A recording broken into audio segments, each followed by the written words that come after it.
Welcome to the Cabral Concept, where board-certified naturopath and integrative health practitioner Dr. Stephen Cabral shares how he was diagnosed at the age of 17 with a life-altering illness and given no hope for recovery. It was only after studying and traveling all over the world did he discover how to combine ancient Ayurvedic healing practices with state-of-the-art naturopathic and functional medicine to fully rebalance the body and re-energize it with life. It's time to discover how to get well, lose weight, and finally feel alive again. And now, here's your host, Dr. Stephen Cabral.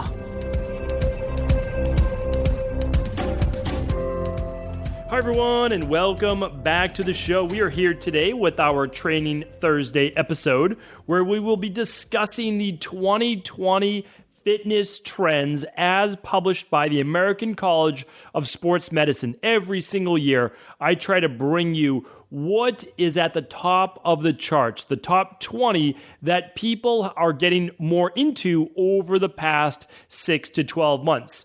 This is what gyms are saying that people are wanting. This is what personal trainers are recommending. This is what people are filling out on surveys that they want more of. So, of course, this is very helpful for those people in the health and fitness-based field because much of this does actually move over to lifestyle-based medicine that I'll be mentioning here today. But also, it's different things that you might want to explore yourself because maybe you've never heard about any of these type of fitness-based programs, exercise-based routines.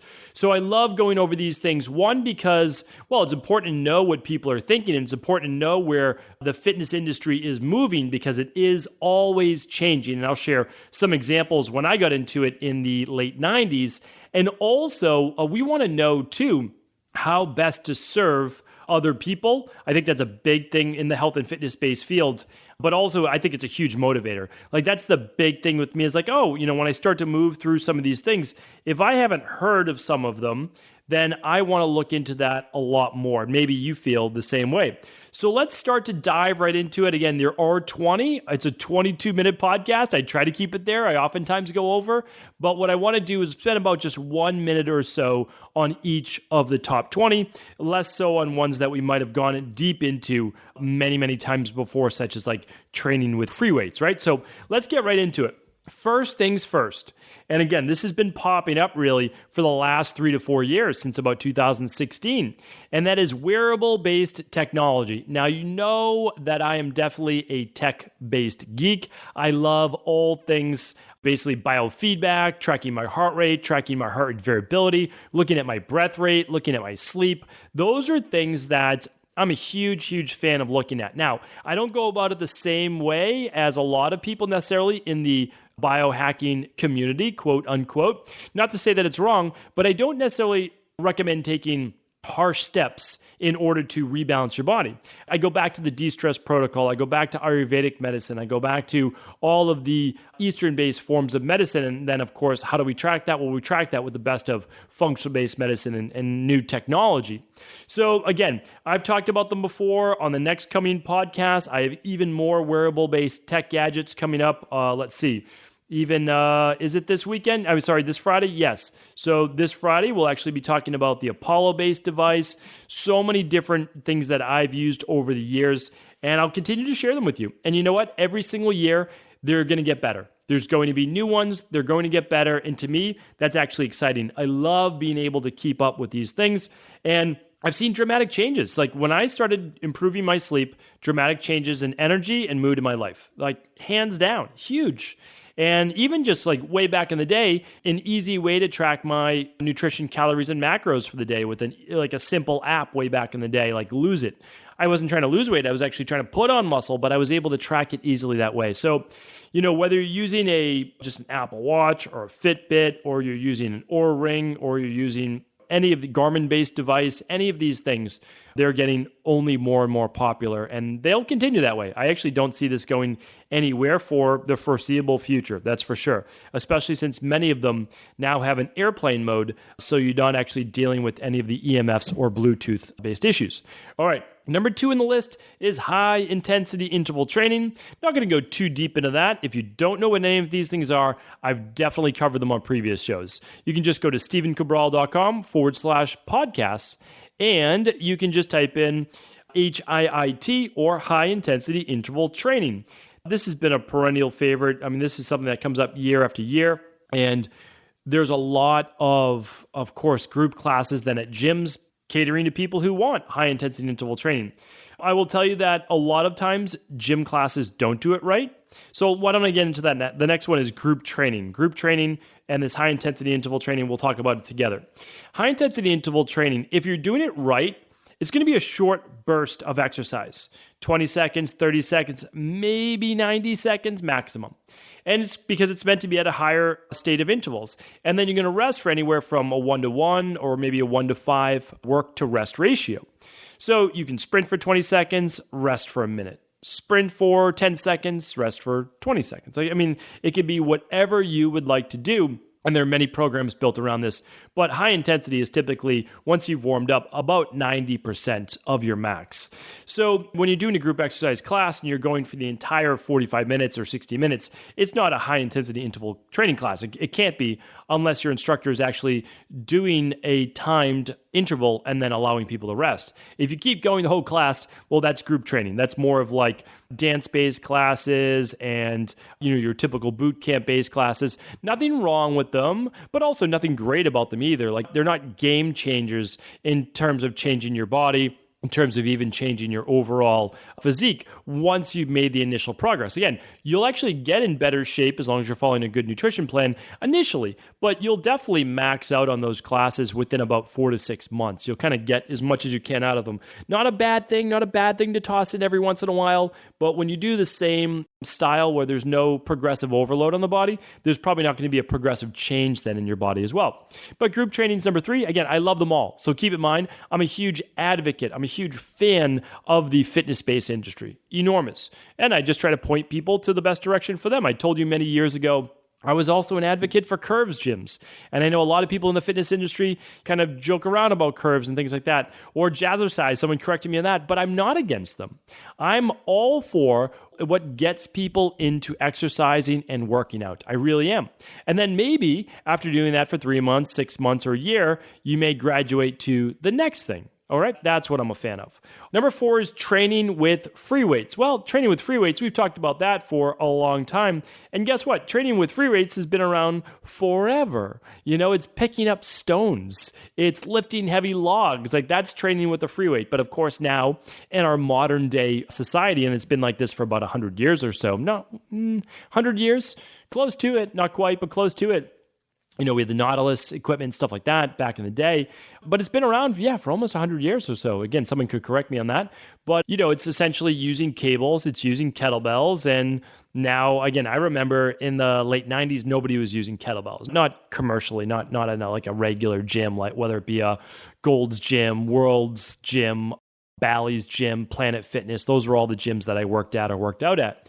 And then, then they started to become more popular. But even then, again, maybe there's a couple bouncing around, but nobody even was really using a Swiss ball or, an exercise ball back in the day. Medicine balls, yes, but mainly just barbells and dumbbells and cables and some bands, and all those were great. But now we have sandbags, we've got maces, we've got battling ropes, all sorts of fun stuff. And I post those to my Instagram stories all the time. Just enjoying being able to use all that fun equipment. But all of those are free weights, and of course, very important to be using, because that is what allows you to freely move your body, not on a fixed station like on a machine. So free weights, hands down, whatever you're choosing, much more important than doing machine-based training. Okay, personal training is number 5 on the list. So it's great to see that. Again, the first time this ACSM survey or list was published, it looked like it was in 2006, and personal training's been in the top 10 ever since. So personal training to me is just one-on-one training. Yes, you could do 2-to-1 trainer, 3-to-1 trainer, or small groups. I'm just still a huge advocate of one-on-one. I really am. I see people get the best results when they are accountable to one other personal trainer who talks about their nutrition, who talks about them, what they're dealing with in life, how they can help them overcome certain issues. They're not just a trainer. They are a fitness coach. They're helping with nutrition. They're helping with lifestyle. They're helping with stress. They're helping with sleep. So personal trainer is, to me, one of the best professions in the world. Bar none, one of the best professions in the world. I loved my tenure as a personal trainer. I still consider myself a personal trainer. It's one of the things that I do, right? Doctor, personal trainer, nutritionist, strength and conditioning specialist, all of those things, I still embody them. I feel that I am part of that, and I could train someone tomorrow. It's not that I can't just because I don't necessarily do that anymore. It's something that I love doing. I mean, it really, it's one of the best jobs in the world. It honestly is. So that is number 5. Number 6, exercise in medicine. We see this climbing the charts a little bit, which is kind of nice, breaking into the top 10, I think, last year, number 10 last year. Exercise is medicine. Well, what does it mean? Well, I actually talked about this during one of my State of the Industry talks when I was in Australia. I gave a nice talk to a nice little, well, not small, but a good group of our integrative health practitioners in Australia, in Sydney. Pretty amazing. Absolutely loved my time in Australia. If it was not a million miles away, I would love to visit more often. But we had a great chat and we talked about exercise as medicine. So that essentially means fitness professionals, not just exercise physiologists, but fitness pros, like personal trainers, and health coaches working with physicians, like a client doctor, on actually providing their health. Meaning not just sick care, but health care. So they are providing their sample meal plans, they are providing their workouts, they're checking in with their doctor. So these are all great things, and it's moving in the right direction. You want to have a team. I always talk about that. You know what? I'm going to do a podcast on this. I'm going to write this in right now for about 2 weeks from now. And it's going to say your health team. And I'm going to give you all the different people that I would recommend that you have in your court, right, that are serving you. And of course, you're not going to be able to maybe afford all of them, but you'll do your best, and maybe you get a session here, a session there. And I just think I'm actually writing them down right now. You can hear me typing. They're all coming into my head, but we'll keep that for next time. All right. So exercise is medicine. Glad to see that we are bridging the gap between exercise as being part of healthcare and someone meeting with their doctor. Number 7, bodyweight training. Now, this was in the number 2 position in 2017, and that's why you can see trends. So we can actually see it falling. It's dropping a little bit as people are getting more into other types of training.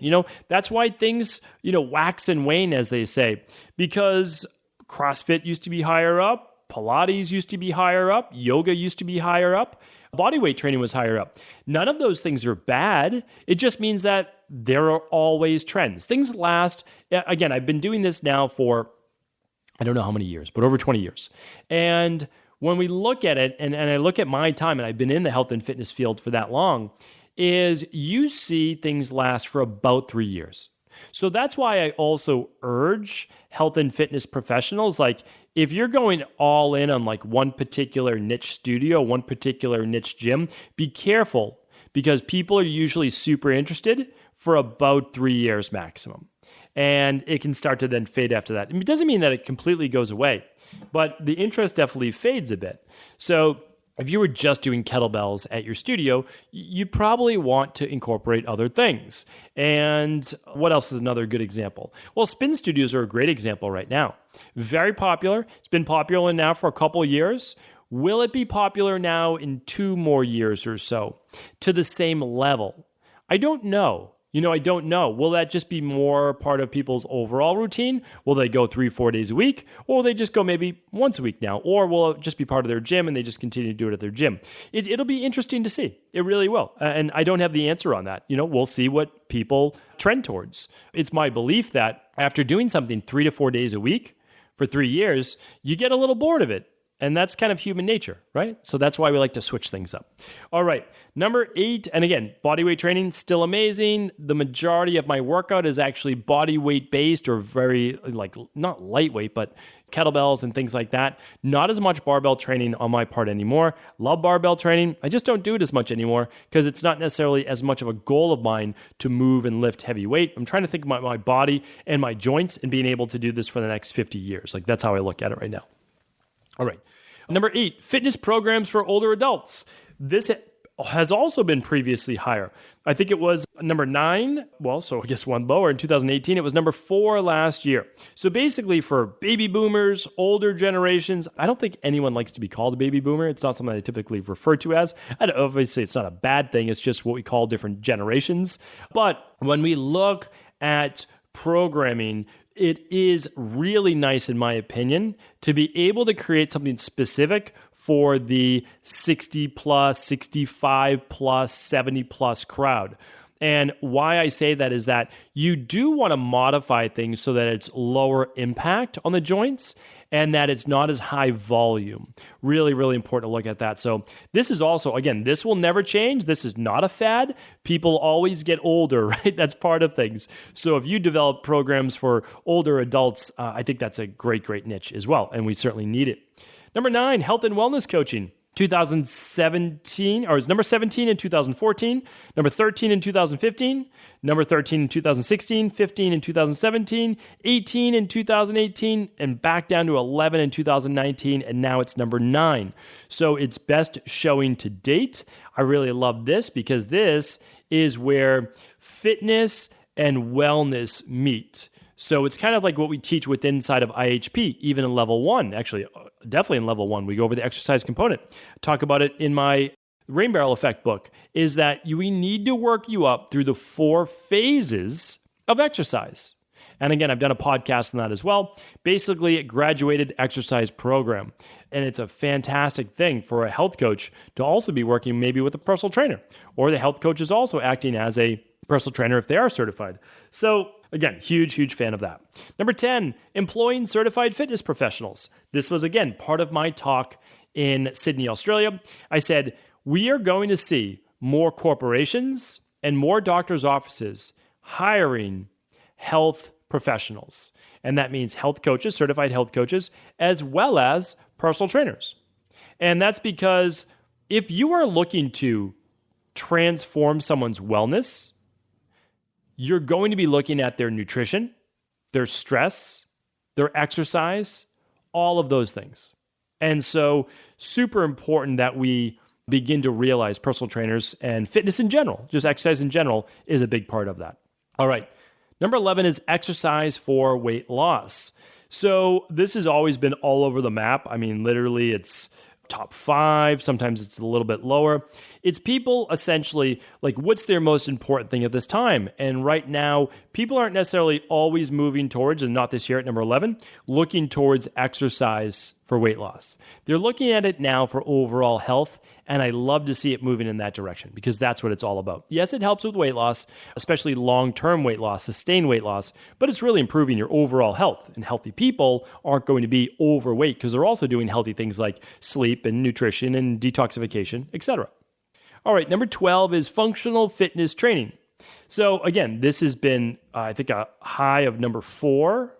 In 2007, it says that, and now it's number 12. Well, it's still staying right around the top 10, but functional fitness training came about really in the early 2000s, because I remember when the National Academy of Sports Medicine came about. I was one of the first in a group. I was just in the right place at the right time, to be honest with you, to be a National Academy of Sports Medicine certified personal trainer, meaning the first job I got out of college, I worked at a higher end gym that I was, again, fortunate enough to be hired. There was 33 people hired. There was 2 of us that were 22 years old. I mean, we were just the young guys, and it was a great group. It was 50% women, 50% men.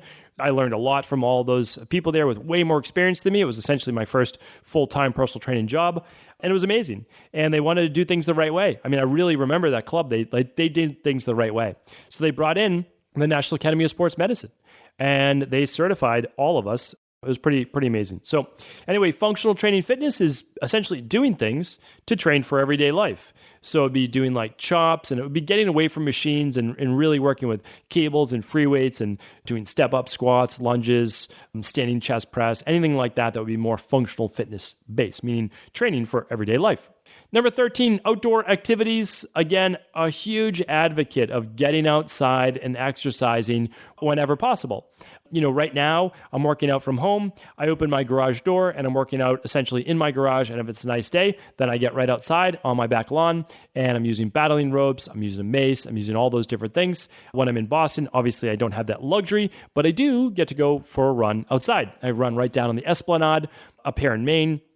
I've just found a local trail that I'll be talking about I'll be talking about it this Friday. Yes. I'll be talking about actually the trail sneakers that I got. If you want a recommendation for trail sneakers, amazing. I mean, absolutely love it. Back in high school, I used to run cross country. So to me, this is like getting back on those trails. It's beautiful. If you can get outside, soak up some of those negative ions, especially if you can get out on the grass and anything like that, huge, right? If you get some sunlight, you get some fresh air, fantastic. Number 14 is yoga. I think most of us know what yoga is by now. Again, yoga's been, a low of ranked at number 7 and currently at number 14. One of the big things about yoga is that it is a adjunct, in my opinion, to a body weight or free weight based training program. So yoga is a great balancer. Basically, we call it the hard martial arts and the soft martial arts. Soft martial arts would be more like Tai Chi and Qigong, and the hard martial arts would be more like a judo, jiu-jitsu, etc.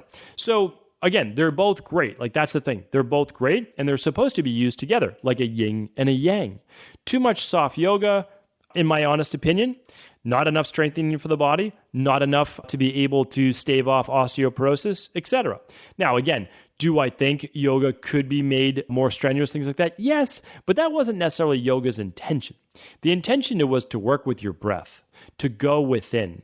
So I think it's amazing, and I think both of them should be used together, soft and hard forms of exercise. All right, number 15 is licensure for fitness professionals.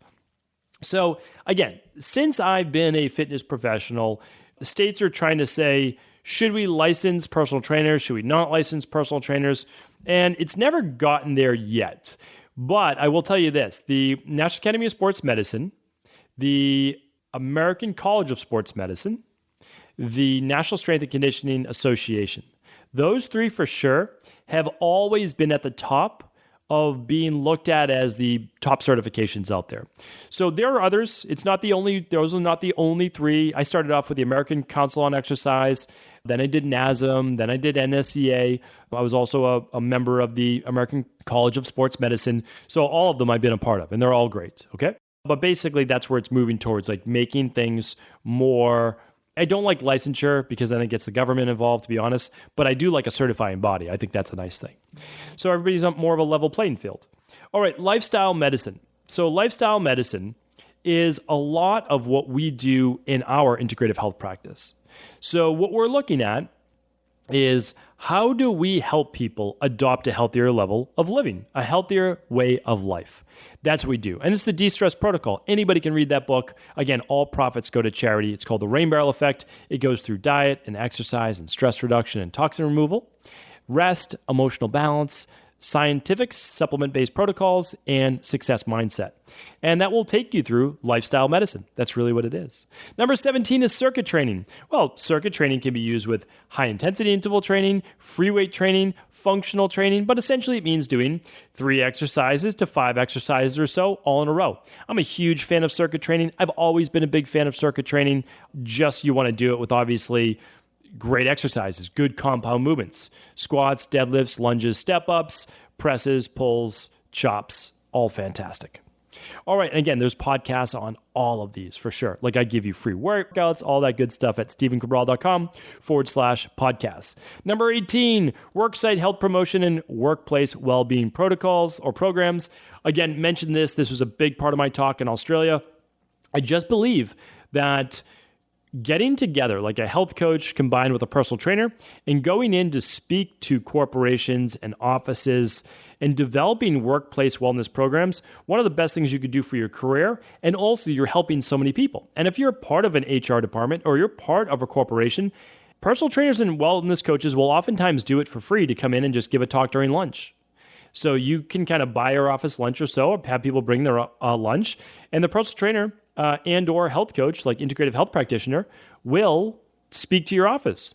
And they'll do that as long as you just allow them to say, listen, here's my business card, or here's my website, or here's my whatever contact page. And anybody who's interested in hearing more for a complimentary consultation, give me a call. And it allows them to get introduced to more people too. So it's a huge win-win. And that's what life should really be all about. You know, big win-wins for everybody. Number 19, outcome measurements. This is all about, again, going back to the biometrics. That's why it's number 1. That's why wearable technology is number 1. How did your workout go? What's your recovery look like? Your HRV, your breath rate, your body temperature, your sleep that night? Where was your heart rates? How many calories burned for the day? How many steps did you take? All of those things are outcome-based measurements, because if you do them consistently over time and you have somebody monitoring that, you're going to get better. It's almost impossible not to. How could you not get better when you're tracking your progress? All right, the last one, number 20. Again, this has been as low as number 11, way out in number 32 in 2018. It's back to number 28 last year and number 20 this year, children and exercise. So we're really trying not just to get kids moving. Yes, that's a big part of it. All right, get kids moving. They should not be staring at screens all day long.